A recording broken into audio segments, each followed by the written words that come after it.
أعوذ بالله من الشيطان الرجيم.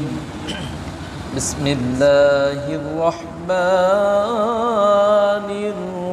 الرحيم.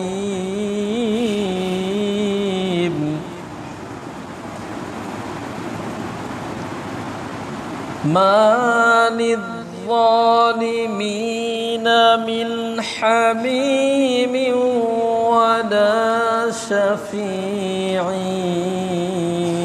يطاع. الآخر. وما للظالمين من أنصار.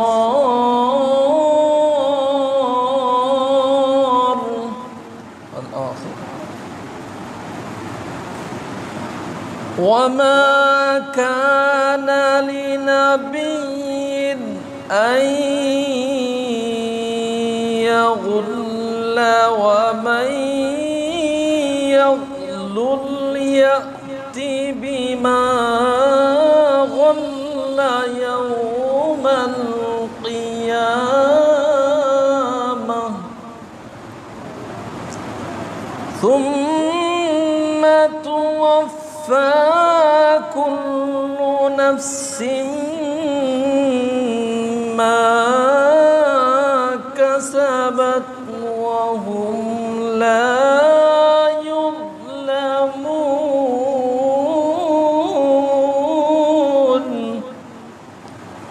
الآخر.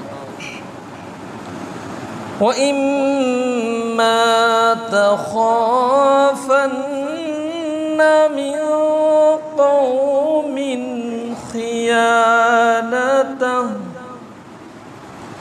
خيانة فانبذ إليهم على سواء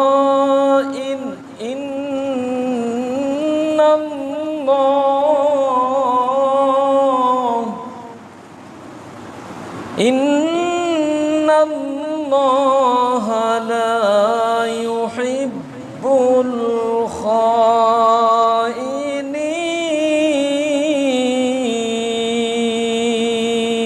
الخائنين. الآخر. وعن جابر رضي الله تعالى عنه أن رسول الله صلى الله عليه وسلم قال اتقوا المظلم فإن الظلم ظلمات يوم القيامة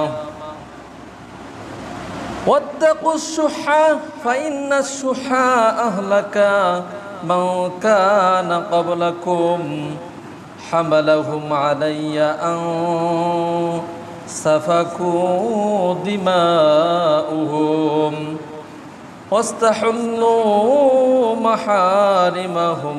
رواه المسلم. قال الله تعالى في شأن حبيبه إن الله وملائكته يصلون على النبي يا أيها الذين آمنوا صلوا عليه وسلموا تسليما. আমরা দরুদ ইব্রাহিম পাঠ করি।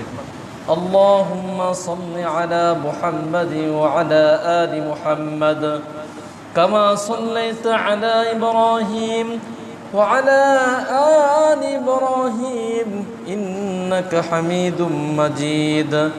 اللهم بارك على محمد وعلى آل محمد كما باركت على إبراهيم وعلى آل إبراهيم إنك حميد مجيد. الحمد لله. সমস্ত প্রশংসা সেই মহান আল্লাহ রব্বুল আলামিনের জন্য, যেই মহান আল্লাহ রব্বুল আলামিন আমাদেরকে দুনিয়ার সমস্ত কর্মকাণ্ড থেকে শুরু করে এই মুহূর্তে আল্লাহ রাব্বুল আলামিন আমাদেরকে ভালোবেসে মোহাব্বত করে সুস্থ শরীরে তার ঘর মসজিদ দুনিয়ার মধ্যে সব থেকে শ্রেষ্ঠ জায়গা হচ্ছে মসজিদ। সেই মসজিদে আসার জন্য তৌফিক দান করলেন সেই মহান রবের দরবারে আমরা অসংখ্য শুকরিয়া জ্ঞাপন করছি। আমরা বলছি আলহামদুলিল্লাহ। জীবনের সকল সময় বিপদে আপদে যে কোনো অবস্থায় হোক না কেন সকল সময় যেন আমরা আল্লাহ পাকের শুকরিয়া বেশি বেশি আদায় করতে পারি। আল্লাহ রাব্বুল আলামিন সে তৌফিক আমাদের দান করুন, বলেন আল্লাহুম্মা আমিন। এবং সেই সঙ্গে দরুদ সালাম পেশ করছি বিশ্বনবী সাইয়্যিদুল মুরসালিন, যে নবীর আদর্শ আমাদের জীবনের সকল ক্ষেত্রে বাস্তবায়ন করা আমাদের উপরে ফরজ। সেই নবীর প্রতি আমরা অসংখ্য দরুদ সালাম পেশ করছি। আমরা সবাই মিলে বলছি সাল্লাল্লাহু আলাইহি ওয়াসাল্লাম। সম্মানিত হাজিরিন, আমাদের আজকের এই জুমার সংক্ষিপ্ত সময়ের যেই খুতবার বিষয় হচ্ছে আত্মসাৎ তথা আমানতের খিয়ানতেরই একটা অংশ হচ্ছে আত্মসাৎ। এই ব্যাপারে ইনশাআল্লাহ কোরআন এবং সহিহ হাদিস অনুযায়ী কিছু কথা বলার জন্য তৌফিক যেন আল্লাহ পাক আমাকে দান করেন এবং আমরা সবাই যেন সেইটা শুনে আমাদের জীবনে যেন সেইটা বাস্তবায়ন করতে পারি। সকল প্রকার খেয়ানত আত্মসাৎ থেকে যেন আমরা আমাদের নফসকে আমাদের জীবনকে যেন আমরা রক্ষা করে সঠিক আমানতদার হতে পারি। আল্লাহ যেন সে তৌফিক আমাদের দান করেন, বলে আল্লাহুম্মা আমিন।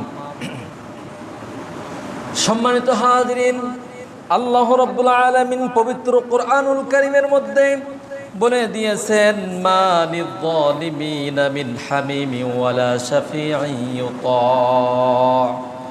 সূরাতুল মুমিনিনের 18 নম্বর আয়াতের মধ্যে ঘোষণা করে দিয়েছেন সীমালঙ্ঘনকারী যারা হবে সেই সীমালঙ্ঘনকারীর জন্য কোনো অন্তরঙ্গ কোনো বন্ধু থাকবে না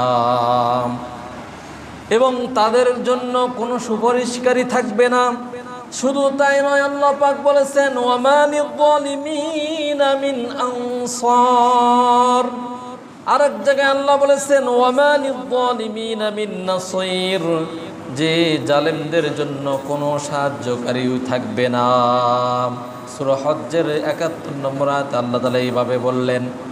শুধু তাই নয়, আল্লাহ রাব্বুল আলামিন পবিত্র কোরআনুল কারীমের মধ্যে আরো বলে দিয়েছেন ওয়ামা কানা লিনাবিয়্যিন আন ইয়াগুল্লা ওয়া মান ইয়াগুল্লুল ইয়াতি বিমা গাল্লা ইয়াউমাল কিয়ামাহ।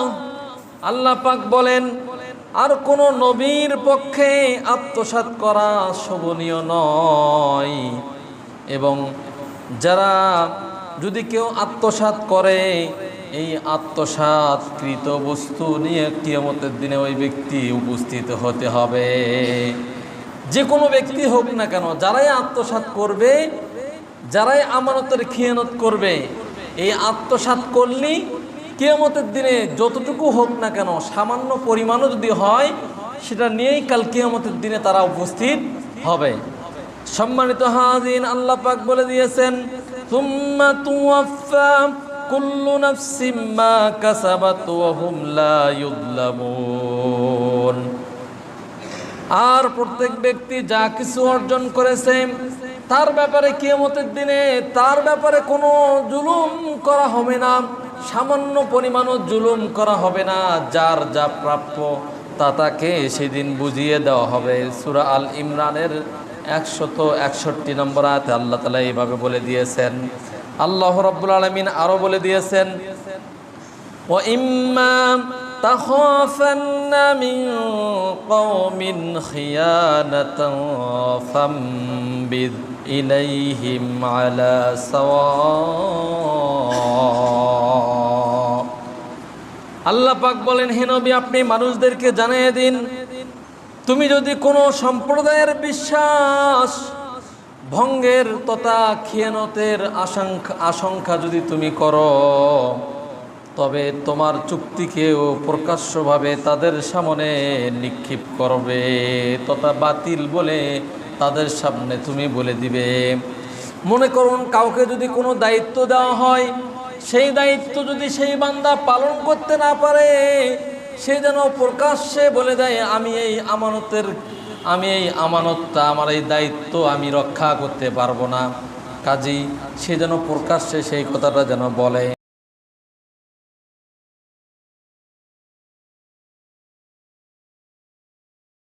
আল্লাহ পাক বললেন যে তুমি যদি কোনো সম্প্রদায়ের বিশ্বাস ভঙ্গের বা খেয়ানতের আশঙ্কা করো, এমনটা যদি হয়, তবে তুমি সেই চুক্তিকে তাদের সামনে তুমি প্রকাশ্য করে বাতিল করে দাও, সেটা বলে দিয়েছেন। শুধু তাই নয়, আল্লাহ পাক বলে দিয়েছেন ইন্নাল্লাহা লা ইউহিব্বুল খাইনিন, নিশ্চয় আল্লাহ তাআলার বিশ্বাস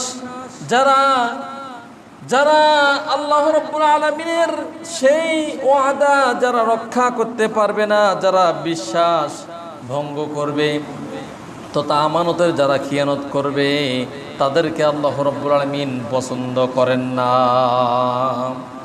যারা আমানতের যারা খিয়ানত করবে, তাদেরকে আল্লাহ রাব্বুল আলামিন কখনো পছন্দ করেন না, ভালোবাসেন না।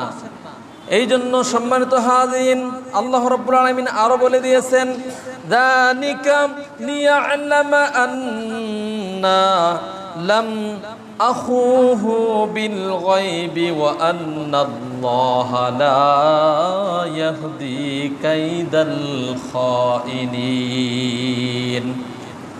সূরা ইউসুফের মধ্যে আসছে, ইউসুফ আলাইহিস সালাম বললেন যে যখন ইউসুফ আলাইহিস সালাম মিশরের বুকে যখন সেই সময়ে যখন মিশরের যেই প্রধান ছিল, সে যখন স্বপ্নে দেখল, এই স্বপ্নের ব্যাখ্যা সম্পর্কে জানতে চাইল। একজন ব্যক্তি বলল যে জেলখানার মধ্যে একজন আছে যার নাম ইউসুফ, এই ইউসুফ আলাইহিস সালাম এই স্বপ্নের ব্যাখ্যা দিতে পারবে। তখন ওই বাদশাহ বলল ঠিক আছে, তাকে বের করে নিয়ে আসো। যখন তার কাছে এই সংবাদ দেওয়া হলো, সে বলল যে আমি এখনই বের হব না, কারণ আমার উপরে যেই মিথ্যা অপবাদ দেওয়া হয়েছে এটা আগে পরিষ্কার করতে হবে, এই দোষ আগে ওই মহিলাদেরকে স্বীকার করতে হবে, আমি নির্দোষ প্রমাণিত হলে আমি এখান থেকে বের হব। সেই জন্য ইউসুফ আলাইহিস সালাম সেদিন বলে দিয়েছেন যালিকা লিয়া'লামা আন্না লাম আখুহু বিল গায়বি ওয়া আন্নাল্লাহা লা ইয়াহদি কাইদাল খাইনিন। ইউসুফ আলাইহিস সালাম সেদিন বলেছিলেন এটা এই জন্য যে যাতে করে মানুষ জানতে পারে যে ওই যে তার মনিবের অনুপস্থিতিতে ইউসুফ আলাইহিস সালাম জুলাইখার সাথে কোনো অপকর্ম করেন নাই, কোনো আমানতের খেয়ানত তিনি করেন নাই, এটা মানুষ যাতে জানতে পারে। সেই জন্য নির্দোষ প্রমাণিত হওয়ার পরে ইউসুফ আলাইহিস সালাম সেখান থেকে বের হয়েছিলেন। আর মানুষ যাতে করে জানতে পারে যে ইউসুফ আলাইহিস সালাম তিনি বিশ্বাস, অর্থাৎ তিনি যে বিশ্বাস করে তাকে সেখানে নিয়ে এসেছিলেন, সেই বিশ্বাসের তিনি খিয়ানত করেন নাই, বিশ্বাসঘাতকতা তিনি করেন নাই। সম্মানিত হাজিরিন, এই জন্য আমানতের খিয়ানত করা যাবে না, বিশ্বাসঘাতকতা করা যাবে না। দুনিয়াতে যারা এগুলো করবে, কিয়ামতের দিনে তাদের শাস্তির ব্যাপারে আল্লাহ রাব্বুল আলামিন তো বলে দিয়েছেন, রাসূল সাল্লাল্লাহু আলাইহি সাল্লাম অসংখ্য হাদিসের মধ্যেও সেগুলো বলে দিয়েছেন আমানতের খিয়ানত করলে কি হবে। সম্মানিত হাজিরিন, আল্লাহ রাসূল সাল্লাল্লাহু আলাইহি ওয়াসাল্লাম তিনি বলে দিয়েছেন ওয়ান আবি হুরায়রা রাদিয়াল্লাহু তাআলা আনহু, হযরত আবু হুরায়রা রাদিয়াল্লাহু তাআলা আনহু থেকে বর্ণিত, তিনি বলেছেন ইন্নান নাবিয়্যা সাল্লাল্লাহু আলাইহি ওয়াসাল্লাম, রাসূল সাল্লাল্লাহু আলাইহি ওয়াসাল্লাম ইরশাদ করেন ক্বালা লা ইয়াজিনু যানি হিনা যিনি ওয়া হুয়া মুমিন। আল্লাহ রাসূল সাল্লাল্লাহু আলাইহি ওয়াসাল্লাম বলেছেন একজন মুমিন বান্দা মুমিন থাকা অবস্থায় সেই ব্যক্তি জিনা করতে পারে না, জিনা যদি করে সেই ব্যক্তি মুমিন থাকবে না, তাকে আবার তওবা করতে হবে। তওবা করলে আল্লাহ রাব্বুল আলামিন আবার তাকে তার তওবা কবুল করে নিয়ে তাকে মুমিন বানাবেন।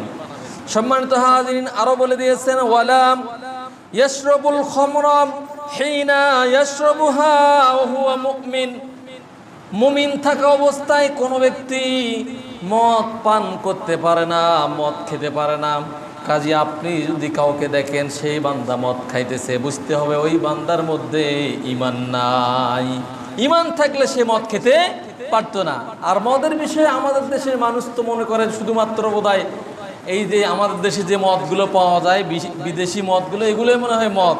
বিড়ি, সিগারেট, তামাক, জর্দা, গুল, আওলা এগুলোকে মানুষ মদ বলে না, আসলে এগুলোও কিন্তু মদ।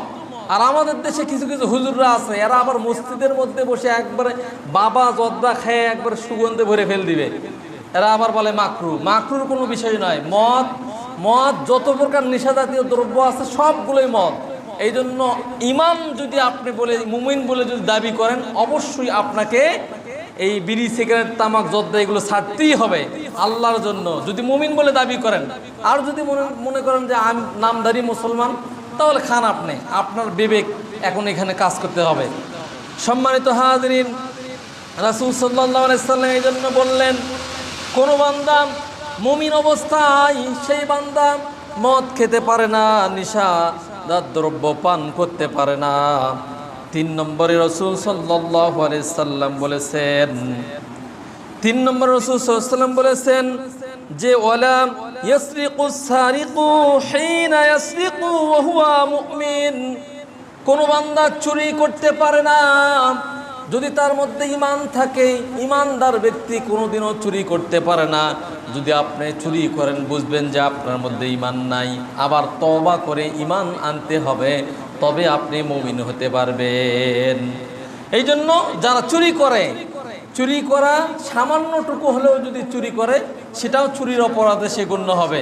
আর সেই চুরি করা অবস্থায় বা চুরি করলে তার সেই ঈমান থাকে না, সে মুমিন হতে পারে না। ينتهب نهبة ذات شرف يرفع الناس إليه فيها أبصارهم حين ينتهبها وهو مؤمن। অনুরূপভাবে কোন ডাকাত মুমিন থাকা অবস্থায় সে ডাকাতি বা ছিনতাই করতে পারে না, যে মানুষ তাকে প্রকাশ্যে দেখছে। অথবা রাসূল সাল্লাল্লাহু আলাইহি ওয়াসাল্লাম আরো বলেছেন, ওয়ালা ইয়াগুল্লু আহাদুকুম হিনা ইয়াগুল্লু ওয়া হুয়া মুমিন। তোমাদের কেউ গনিমতের মাল বা কোনো মানের খেয়ানত করতে পারে না বা চুরি করতে পারে না মুমিন থাকা অবস্থা। ফাইয়াকুম ইয়াকুম। সুতরাং মুমিনদেরকে সাবধান করলেন যে তোমরা সাবধান হও, এই কাজগুলো কখনো করা যাবে না। জিনা করা যাবে না, মদ পান করা যাবে না, তারপরে কি করা যাবে না, আপনার হচ্ছে চুরি করা যাবে না, ডাকাতি করা যাবে না, গনিমতের মাল এগুলো চুরি করা যাবে না। আর এগুলো যদি করে সে অবস্থায় তারা কোনোদিনও মুমিন হতে পারে না। আর মুমিন হবে কখন? যখন সে তওবা করে আবার ঈমান আনবে, তবে সে মুমিন হতে পারবে। সম্মানিত হাজরিন, এই জন্য আমানতের খেয়ানত করা যাবে না। আমানতের খেয়ানত করলে সেই ব্যক্তি মুমিন থাকতে পারে না। আন আবি হুরায়রা রাদিয়াল্লাহু তাআলা আনহু قال, আবু হুরায়রা রাদিয়াল্লাহু তাআলা আনহু বলেন, قال রাসূলুল্লাহ সাল্লাল্লাহু আলাইহি ওয়াসাল্লাম, রাসূল সাল্লাল্লাহু আলাইহি সাল্লাম বলেছেন, আয়াতুল মুনাফিকি সালাসুন। মুনাফিকের আলামত হচ্ছে 3টি। ইযা হাদাসা কাযাবা, যখন সে কথা বলে মিথ্যা কথা বলে। ওয়া ইযা ওয়াদা আখলাফা, যখন সে ওয়াদা করে, ওয়াদা করলে সে ওয়াদা ভঙ্গ করে। ওয়া ইযা তুমিনা খানা, যখন তার কাছে আমানত রাখা হয় ওই বান্দা আমানতের খেয়ানত করে। তাহলে এই 3টি কাজ যার মধ্যে থাকবে, সে যদি সালাতও পড়ে, সে যদি রোজাও রাখে, বুঝতে হবে ওই ব্যক্তি মুনাফিক। এর একটি স্বভাবও যদি কারোর মধ্যে থাকে, সেই ব্যক্তি যতক্ষণ পর্যন্ত ওই কাজ না ছেড়ে দিয়ে তওবা না করবে, অতক্ষণ পর্যন্ত মুমিন হতে পারবে না। এই জন্য মুমিন হতে হলে আমাদেরকে এই কাজগুলো করা যাবে না। সম্মানিত হাজরিন, হযরত আনাস রাদিয়াল্লাহু তাআলা আনহু বলেন, রাসূল সাল্লাল্লাহু আলাইহি সাল্লাম আমাদেরকে উপদেশ দিয়েছেন এবং তিনি বলে দিয়েছেন যে যার আমানতদারি নেই তার মধ্যে কোনো ঈমান নেই। যার আমানতদারি নাই তার মধ্যে কোনো ঈমানই নেই। শুধু তাই নয়, আরো বলেছেন ওয়ালা দীনা লিমান লা আহদা লাহু, যার মধ্যে অঙ্গীকার পূর্ণ হওয়ার মতো, যার মধ্যে সে ওয়াদা রক্ষা করতে পারে না, তার মধ্যে কোনো দিন নাই।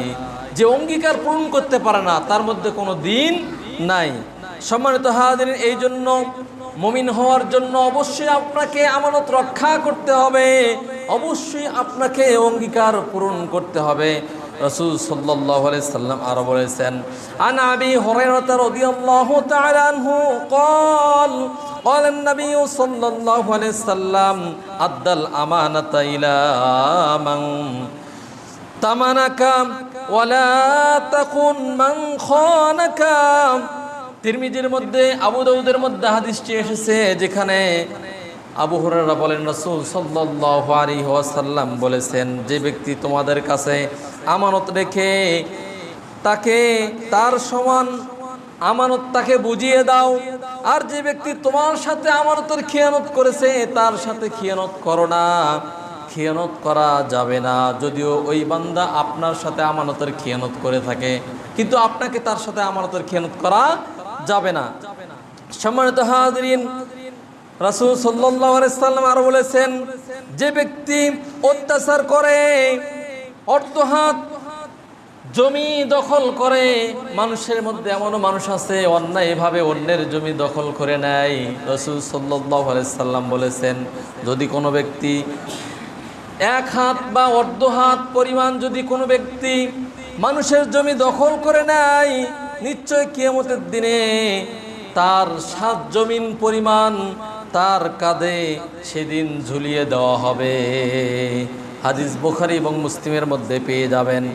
সম্মানিত হাজিরিন, শুধু তাই নয়, রাসূল সাল্লাল্লাহু আলাইহি সাল্লাম আরো বলে দিয়েছেন যে কারো কিছু জমিন যে দখল করে নিবে বা যে দখল করে নিয়েছে, কিয়ামতের দিন তাকে 7 তবক জমিন তাকে ধসিয়ে তার গলায় সেদিন পরিয়ে দেওয়া হবে, ঝুলিয়ে দেওয়া হবে। এটা বুখারীর মধ্যে আছে, মিশকাতের মধ্যেও হাদিসটি পেয়ে যাবেন।